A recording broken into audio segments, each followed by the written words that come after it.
이제 하루에 한 장씩 말씀을 보지만 이 베드로후서는 짧아요. 3장밖에 없습니다. 그래서 또 다 보면 또 끊기기 때문에 조금씩 나눠서 보고 그러면서 주중에 이제 3장까지 같이 마칠 예정으로 있습니다. 어제는 1절부터 7절 말씀까지 보면서 사도 베드로가 참 보배로운 믿음을 가진 이들을 칭찬한 말씀과 또 우리가 신앙을 가졌으니 예수 그리스도 기초 위에 집을 잘 짓자. 그래서 7층 집을 짓는 것을 말씀했습니다. 기초를 믿음 위에 기초를 잘 갖고 그 다음에 7층 집 하나하나 쌓아가면서 7층 집의 이름은 사랑의 펜트하우스를 짓자. 그래서 멋진 집을 짓고 그 펜트하우스에서 사랑을 실천하며 은혜 속에 살아가자 하는 그런 말씀을 드렸습니다. 또 이 7층 집은 신의 성품에 참여하는 집이다 하는 말씀을 드렸죠. 오늘 우리가 신앙인들이 성품이 좋아야 돼요. 그래서 요즘에는 성품 교육을 많이 하지 않습니까? 성품 교육.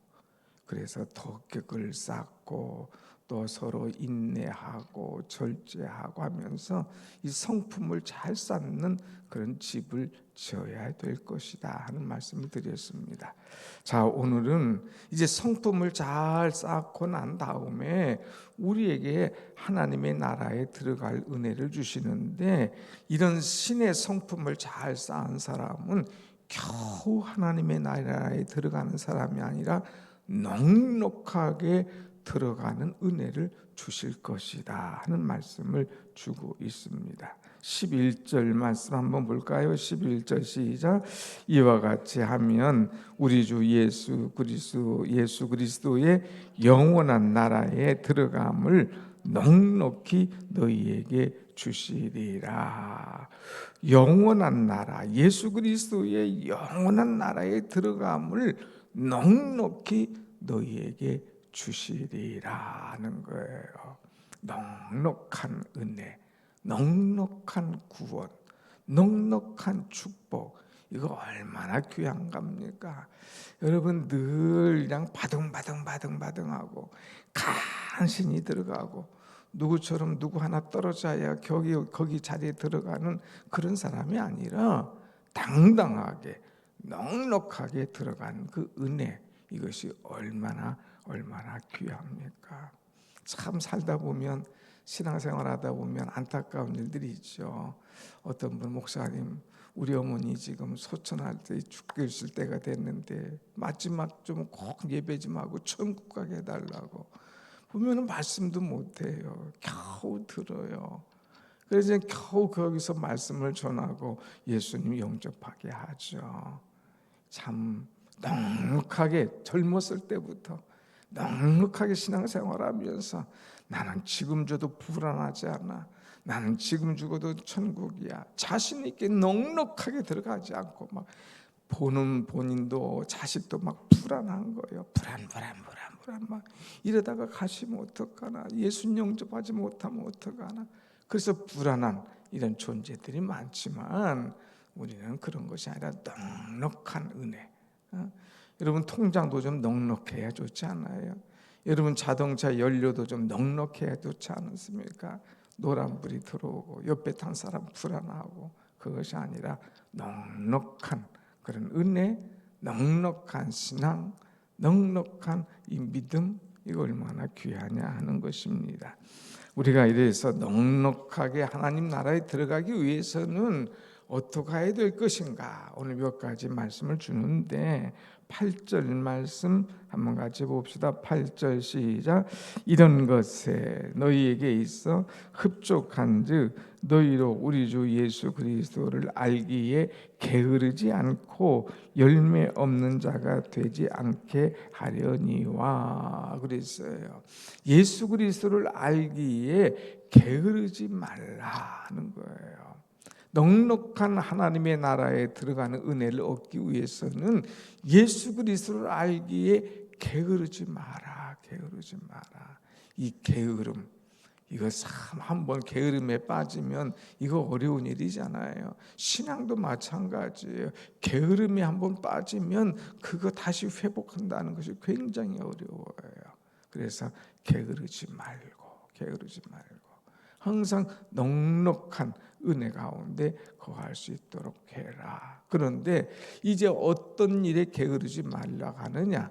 예수 그리스도를 알기에 게으르지 않도록. 우리는 그리스도를 얼마나 알고 있습니까? 얼마나 그리스도를 확실하게 알고 있습니까? 내가 더 그리스도를 알 수 있도록, 이 그리스도가 내게 최고라 이거예요. 최고의 가치요, 최고의 은혜요, 최고의 축복인 거예요. 이 예수 그리스도를 알면, 예수 그리스도를 만나면, 예수 그리스도를 고백하면, 예수 그리스도의 능력을 깨달으면 더 주님을 알려고 노력하는 거예요. 그렇기 때문에 이전에 받았던 것 그걸로만 자꾸 울고 먹으려 하지 말고 자꾸 오늘 또 그리스도를 알려고 노력해야지 게을러서는 아니 될 것을 말씀하고 있습니다. 게으르지 않고 예수님을 알게 되면 하나님을 알게 되고 나 자신을 알게 되는 거예요. 그래서 우리가 어떻게 살아갈 것인가를 깨닫게 되는 것이죠. 오늘 또 여러분 예수 그리스도를 알기에 게으르지 말고 부지런한 열심을 내는 그런 은혜가 우리에게 있기를 간절히 원합니다. 아멘. 두 번째는 열매 없는 자가 되지 않도록 해라고 부탁을 하고 있습니다. 열매 없는 자. 이제 가을이면 열매가 많이 이제 나오게 되죠. 열매를 구하러 갔는데 보니까 다 떨어졌어요. 또 떨어진 거 주워 보니까 다 벌레 먹은 거, 썩은 거 이런 거예요. 그럼 어때요? 발로 그냥 딱 차잖아요. 등산하다가 밤이 뚝 떨어져 있어. 그래서 한번 까보니까 아유 알밤이야. 아유 기분 좋아. 근데 그때 보니까 이거 그냥 썩은 거야. 벌레 먹은 거야. 그럼 집어 던지든지 발로 차든지 그러잖아요. 열매 없는 거는 대우를 못 받아요. 여러분 우리가 신앙생활하면서 얼마나 열매를 맺었는가. 남자들 나이 40이면 자기 얼굴에 책임을 지라 하는 그런 얘기도 있잖아요. 그건 뭐예요? 그만큼 게으르지 않고 열심히 살아서 이제 그 나이에 부끄럽지 않는 자리에 있느냐 하는 것을 이야기하는 거죠. 오늘 우리는 이제 정말 신앙생활 요 정도 했으면 열매가 있어야 되잖아요. 열매. 그래서 우리는 하나님 앞에 얼마나 열매가 있는가, 나 자신을 툭 건드려 보면 그 열매가 나올 수 있도록. 가서 망냥 요즘에 가서 툭 차보면은요 나무 위에서 막 툭툭 떨어지는, 다 익은 것은 떨어지거든요. 그러니까 열매가 있는 그런 신앙생활이 있어야 될 것을 말씀하고 있습니다. 그래서 내게 주신 받은 은사 직분 잘 감당해서 열매를 맺을 수 있도록. 여러분이 전도를 위해서 얼마나 기도했습니까? 그런데 이제는 거둘 때가 됐잖아요. 그래서 내가 한 사람을 놓고 참 이제 관계 전도를 하고 그러면은 이제 열매 맺을 수 있도록, 아직도 못 맺었으면 더 시간을, 더 사랑을, 더 관심을 쏟아서 그 열매 맺을 수 있도록. 열매 없는 자는 부끄러운 거예요. 맨날 연말에 가면 금년에만 그대로 두소서, 내년에는 열심히 해보겠습니다. 한번 봐줘. 근데 내년에 또 그 모양이야. 아니잖아요. 우린 변화가 있어야 돼요. 그래서 열매 없는 자같이 되지 말고 열매 있는 자가 되라. 그리고 예수 그리스도 알기에 게으르지 말라 하는 것이 간절한 부탁이고, 그런 자들이, 부지런한 사람이, 열매가 있는 사람이 하나님 나라에 넉넉하게 들어갈 수 있다는 것을 말씀하고 있습니다. 두 번째는 10절 말씀 한번 같이 봅시다. 10절 시작. 그러므로 형제들아 더욱 힘써 너희 부르심과 택하심을 굳게 하라. 너희가 이것을 행한즉 언제든지 실족하지 않게 하리라 그랬습니다. 아멘. 여기 보면 우리가 더욱더 힘써서 놓지 말아야 될 것이 있다 이거예요. 하나님 나라에 넉넉하게 들어가려면 우리는 놓지 말아야 될 것이 있어. 잊지 말아야 될 것이 있어. 그것이 뭐냐? 부르심과 택하심을 더욱더 힘써서 행하라고 하는 거예요. 부르심은 뭐고 택하심은 뭘까? 주님, 부르심을 뭐고 택하심을 뭘까? 여러분, 먼저 부르심은요, 하나님의 어떤 특별한 목적으로 불렀다 이거예요. 콜링했다 이거예요. 어떤 소명, 어떤 사명 이런 것을 가리켜서 부르심이라 그럽니다. 왜 하나님께서 갑자기 나를 부르셔서 이것을 하도록 만드셨을까? 왜 하나님께서 나를 부르셔서 이 일을 맡기셨을까? 이것은 주님의 부르심이 있다 이거예요. 다 주님의 부르심이 있는데 그 부르심에 아멘하고 믿음으로 나갈 때에 어마어마한 은혜가 있는 거예요. 베드로도 고기 잡던 사람 아닙니까? 근데 주님이 오셔서 너 이제부터 사람을 낚는 그런 어부가 되라. 고기 잡는 어부가 아니라 사람 낚는 어부가 돼 하면서 그를 부르셨어요. 여러분, 우리는 주님의 부르심을 깨닫고 그 소명 의식을 갖고 살아가야 돼요. 이런 찬송 기억나나요? 주님 나를 부르셨으니 주님 나를 부르셨으니 주만 위하여 주만 위하여 주님 나를 부르셨으니 우리가 놓지 말아야 될 것은 주님이 나를 부르셨다, 초대했다, 사명 주셨다, 소명 주셨다, 콜링하셨다, 이것을 알아야 돼요. 이 부르심이 분명히 있는 사람은 변함이 없는 거예요. 콜링 의식이 분명한 사람은 흔들림이 없는 거예요. 특별히요, 신학을 하는 사람들이 부르심이 없이 신학을 하게 되면 그 사람 다 중간에 툭툭 떨어져요.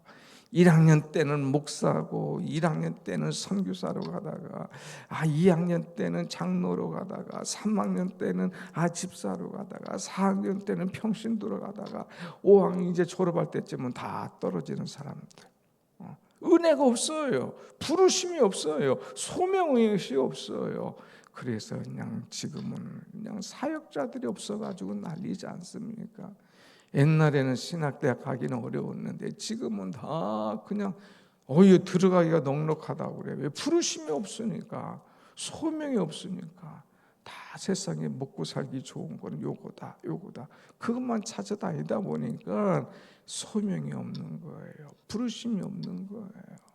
부르심이 없는 사람이 칼 잡았다가 성경 잡았다가는 큰일 나거든요. 이 부르심, 특별히 성경에 부르신 이 사람 중에 하나가 누굽니까? 모세잖아요. 모세. 궁궐에 있는 자를 내어 쫓습니다. 그리고 그가 광야에 있습니다. 광야에서도 텅텅 그냥 사는 것 같아요. 근데 하나님께서 어느 날 부르셨어요. 모세야, 모세야.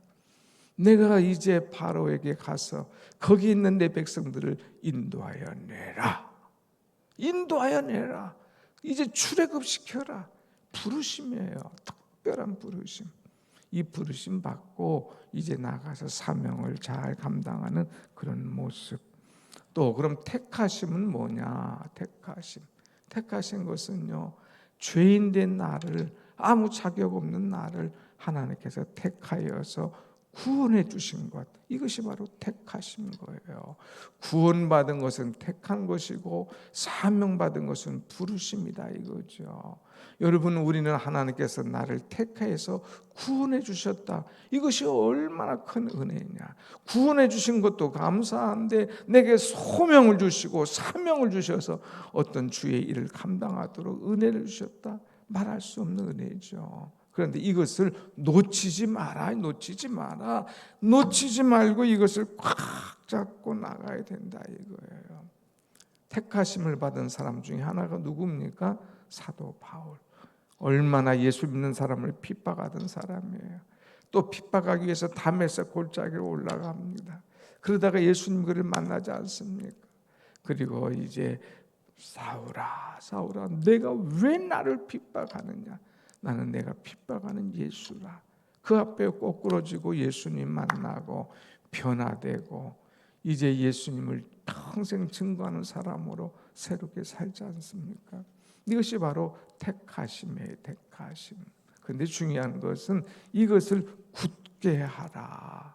부르심과 택하심을 굳게 하라. 놓치지 마라. 미끄러지지 말고 그 위에 굳게 서. 주님이 나를 부르셨어. 주님이 나를 택하셨어. 이것 위에 굳게 설 때에 우리의 신앙이 흔들림이 없고 이제 예수 그리스도의 하나님의 영원한 나라에 넉넉하게 들어가는 은혜를 얻게 될 것이다 하는 것이죠.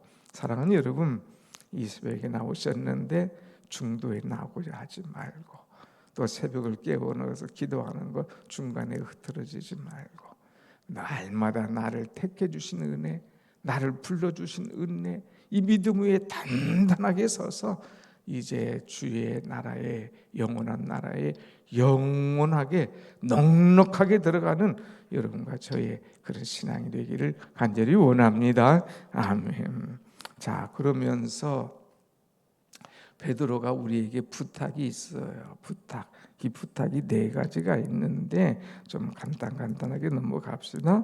12절 보면 같이 봅니다. 시작.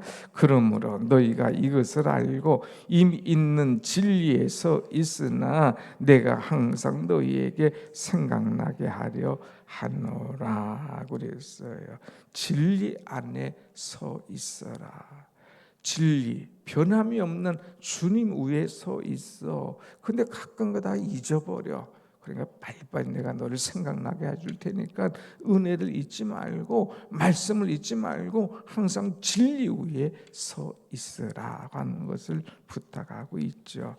두 번째는 16절 우리 주 예수 그리스도의 능력과 강림하심을 너희에게 알게 한 것이 교묘히 만든 이야기를 따른 것이 아니요 우리는 그의 크신 위엄을 친히 본 자라 그랬어요. 다시 말해서 주님의 강림하심을 믿고 기다려라. 주님 초림, 이미 오신 주님이 아니에요. 다시 오실 주님, 재림의 주님을 기다려라. 그러면서 나는 주님을 보았어. 베드로, 주님의 영광을 보았어. 이것은 무슨 말이냐면 17절에도 나오지만은요, 이 주님의 큰 영광을 봤어. 주님이 베드로와 요한을 데리고 이제 변화산에 기도하러 갔는데 주님의 모습이 막 완전히 변형된 거예요. 옷이 막 희고 말이야, 천사가 막 수종 들고 어마어마한 거예요. 하늘에서 소리가 나, 이는 내 사랑하는 아들이요 내 기뻐하는 자라 하면서 주님의 모습이 막 호련히 변화되는데 그 영광의 모습이 얼마나 놀랐는지 그 광채가 이루 말할 수 없는 거예요. 하늘의 주님, 저 하나님, 그 영광의 주님을 뵈니까 아주 놀라는 은혜가 충만한 거죠. 그래서 내가 여러분 어떤 만들어내서 한 얘기가 아니야. 내가 주님의 영광을 이렇게 봤어. 하나님의 나라에 가면 어마어마한 주님의 영광이 임할 거야. 그러니까 주님은 재림하실 거야. 그에 대한 신앙을 확실히 가져 하는 것을 부탁하고 있어요. 그 다음에 19절에 보면 한번 같이 봅시다. 19절 시작. 또 우리에게는 더 확실한 예언이 있어 어두운 데를 비치는 등불과 같으니 날이 새어 샛별이 너희 마음에 떠오르기까지 너희가 이것을 주의하는 것이 옳으니라. 하나님의 말씀이 예언이 있어. 그런데 이 예언을 함부로 하지 말고 항상 주의해서 이 말씀을 들어. 그러면서 20절 같이 봅시다. 20절 시작. 먼저 알 것은 성경의 모든 예언은 사사로이 풀 것이 아니니. 예언, 이 예언이 궁금한 거야. 그러니까 어디 성경 풀어줄 사람이 어디 있나. 교회들은 성경을 풀어주지 않아 하면서 좀 더 알아서 뭐 할 거야. 있는 것도 제대로 못하는데, 알려준 것도 게을러서 못하는데, 알려준 것도 열매도 없는데 뭐 더 깊이 알면 뭐 할 거야. 근데 뭐 어디 그냥 성경을 아주 깊이 사사로이 아니라 뭐 잘 풀어주는 데가 어디 있나 찾아다니는데, 거기가 결국 어디예요? 이단인 거예요. 이단. 그러니까 그런 데 찾아다니지 마. 성경은, 예언의 말씀은 사사로이 풀 것이 아니야. 풀어준다고 풀다가 결국 사람에게 맞춰. 자기가 곧 하나님이야, 자기가 곧 예수야. 이런 이단에 빠지지 마라 하는 말씀을 주고 있어요. 그래서 내일은 이단의 문제, 거짓 선생의 문제를 쭉 풀어가고 있죠. 그러니까 주의할 것은, 이제 신앙에 주의할 것은 말씀 위에서 이제 주의 나라를 사모해 영광 중에 계실 주님, 하나님의 예언의 말씀을 사사로이 풀려고 하지 마. 이 말씀은 감동과 은혜로 된 것이야 하면서 간절하게 부탁하고 있습니다. 말씀을 정리합니다. 우리는 영원한 하나님의 나라에 넉넉하게 들어갈 수 있도록 부르심과 택하심을 굳게 하며 믿음 위에 승리하는 여러분이 되시기를 축원합니다. 아멘. 기도하십시다.